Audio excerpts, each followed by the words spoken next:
এ সোলেমান, বেটা কামরা করছি কি দেখছোস? পুরো ছক্কা মেরে দিছি। ওই বেটা গ্রিন স্ক্রিন আমি ঠিক করতে পারি বেটা? এই গ্রিন স্ক্রিন ঠিক করার কথা কই ওরে টপ দিছি। কইছি 5 মিনিট ঘুরেন। এন্ড ফোনটা খুললে আমি আউলে জেলে লইছি। আর এই সল্লি বললি কই রে ওরে ডিসপ্লেটা খাওয়াই দিলাম বুঝছস? এন মনে কর যে ডিসপ্লেটা ওরা লাগাই দেওয়ার পর আমার পাক্কা 4000 টাকা খারাপ বুঝছস? তুই এক কাজ কর সোলেমান, এই 500 টাকা রাখ। বাসা যাওয়ানোর সময় ভালো মন্দ কিনা বয়ে যাইস।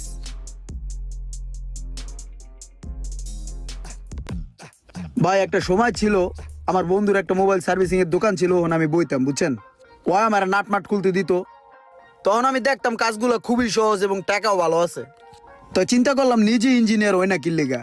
তারপর থেকেই মনে মনে চিন্তা করলাম আমি নিজেই এখন ইঞ্জিনিয়ার। তো দোকান দিয়া বইছিলাম বুঝছেন, কিন্তু বেশি কাজ তো পারতাম না। ইঞ্জিনিয়ার তো ঠিক আছিলাম, তো কাস্টমার ধরতাম, অনেক সময় মোবাইল খুললা ফুফা দিলে হিটমিট দিলে তাতালটা জাতা মাতা দিলে ঠিক হয়ে যেত গা। তো এইভাবেই চললি বললি কইরা বেশ কিছুদিন দোকানদারি করছি।